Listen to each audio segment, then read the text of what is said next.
कि जो जानवर कुर्बान करोगे वो पुल सिरात का वो पुल होगा बाल से बारीक तलवार से तेज।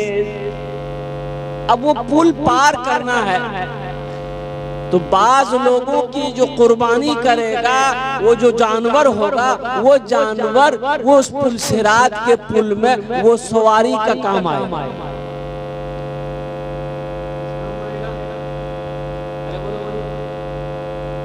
यानी सवारी का काम आएगा कि उस सवारी पर आप बैठिएगा फुर से पुल पार कर जाइएगा। अब यहीं पर धक्का मारिएगा तो वो फुर फुर फुर से उड़ेगा वो। अरे यहीं धक्का मारिएगा कुर्बान जाइए तो पुल पार कैसे होइएगा। इसलिए माल हो तरोताजा हो, माल हो फरबा हो, माल हो तंदुरुस्त हो, और अल्लाह को तंदुरुस्त माल सबसे ज्यादा पसंद है। लन तनालुल बिर्रा हत्ता तुनफिकू मिम्मा तुहिब्बून। मेरा अल्लाह कहता है कि तुम मेरी कुर्बत उस वक्त तक हासिल नहीं कर सकते जब तक के मेरी राह में तुम वो चीज ना खर्च करो जो तुम्हें सबसे ज्यादा प्यारी हो। हजरत इब्राहिम अलैहिस्सलाम ने अपने बेटे की कुर्बानी दी। आया एगो बकरो नहीं दे पा रहे।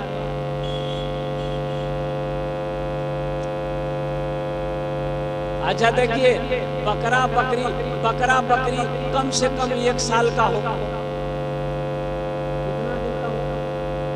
दुम्बा भेड़ 6 महीना से ऊपर का हो। गाय भैंस 2 साल का हो। ऊंट 5 साल हो। अब मुर्गा, अरे बोलो भाई, क्या साला होना चाहिए? ए बाबा, अगर मुर्गा कुर्बानी अगर हलाल होता, मुर्गा के कुर्बानी जायज अगर होता, उलमा फतवा दे देते कि नहीं मुर्गा कुर्बानी जायज है, तो आदमी देसी मुर्गा की झूमने पड़ ली पोल्ट्री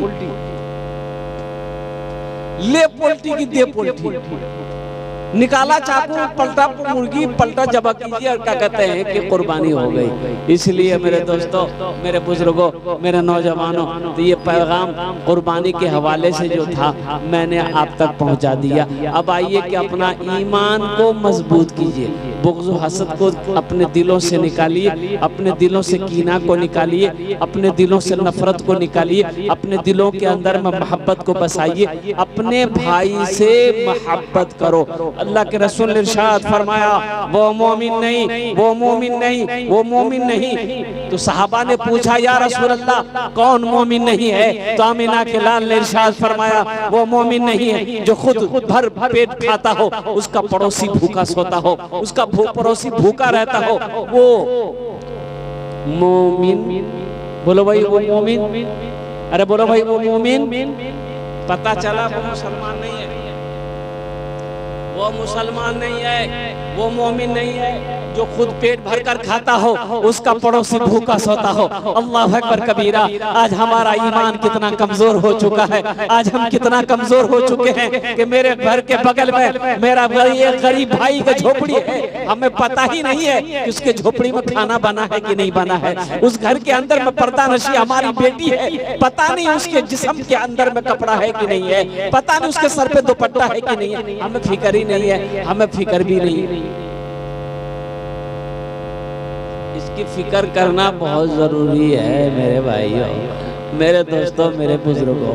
और सबसे बड़ी बात यह है कि आज हमारा ईमान जिस तरीके से होना चाहिए वैसा ईमान नहीं है। हम मुसलमान तो हैं, नाम के मुसलमान हैं, नाम के मुसलमान हैं। अब बताइए बंदूक हो और गोली,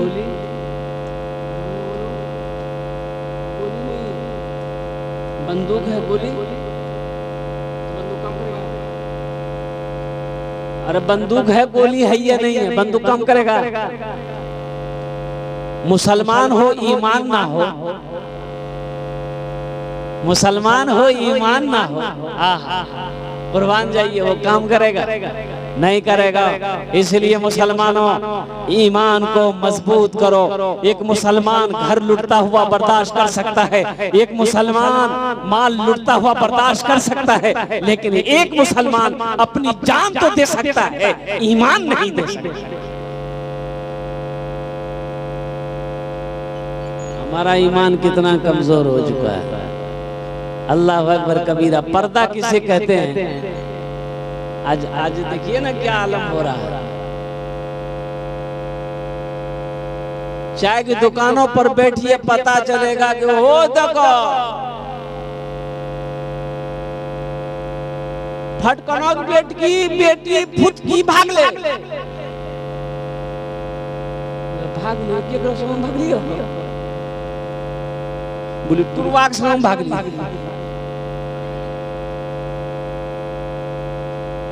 सोचो मुसलमानों, बेटी घर से भाग जाए, वो बाप जी पाएगा? अरे बोलो भाई, वो बाप जी पाएगा? तो कहने का मेरा गर्ज यही है, अल्लाह कुरान में कहता है, या अय्युहल्लज़ीना आमनू कू अनफुसकुम व अहलीकुम नारा वक़ूदुहा अन्नास वल हिजारा। ईमान वालों, अल्लाह से डरो और उस आग से डरो जिस आग का ईंधन इंसान और पत्थर होगा। अपने अहलो अयाल को भी बचाओ, तुम भी बचो, तुम अपने अहलो अयाल को भी बचाओ उस आग से, तुम भी बचो, बेटा को भी बचाओ, तुम भी बचो, बेटी को भी बचाओ, तुम भी बचो, बीवी को भी बचाओ, तुम भी बचो, बहू को भी बचाओ, तुम भी बचो, नातों को बचाओ, पोता को भी बचाओ, तुम भी बचो, अहलो अयाल को बचाओ। इसलिए कि जिस आग का ईंधन इंसान और पत्थर होगा। आज अफसोस का काम है। आपको पता है 2022 का, आपको मैं बता दूं कि 2022 में 1400 लड़की मुसलमान की बच्ची हिंदू के साथ में भागकर शादी की। 1400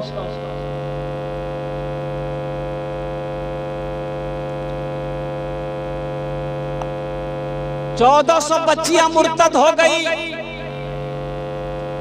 काफिर बन गई।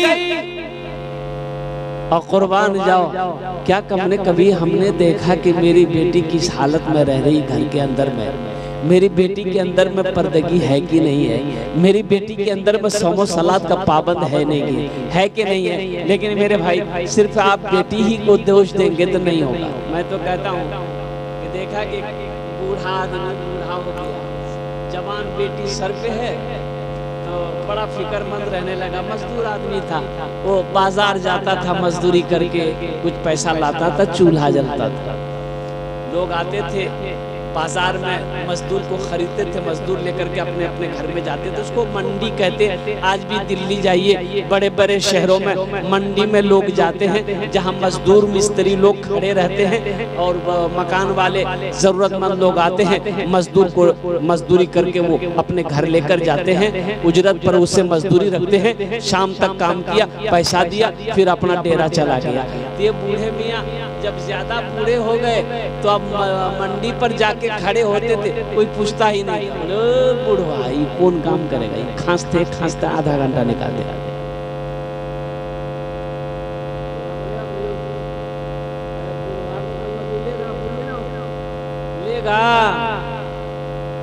हमारे इलाके में बूढ़े हो गए, 90 साल उम्र हो गई, उसका नाम है छित्तन मियाँ। अच्छा, उसको कोई जल्दी मजदूरी नहीं लेता था जवानी में कोई मजदूरी में नहीं रखता था, उसको काहे नहीं रखता था। 11 प्लेट भात खाता था। बाप आदमी के भैया मजदूरी ज्यादा था, खाना खा लीजिए। अच्छा, आदमी भी क्या कभी है कल था भाई, मानना पड़ेगा। अभी भी देखिएगा ना, आप दंग रह जाइएगा। 90 साल की उम्र हो गई है, उस वक्त जवानी कैसी जवानी उसकी होगी। अच्छा वो सत्तू कैसे पीता था, जन्म जाता था वो जो घर वाला खिलाता था तो सत्तू प्लेट में नहीं खाता था, वो प्लेट में सत्तू घोल के नहीं खाता था,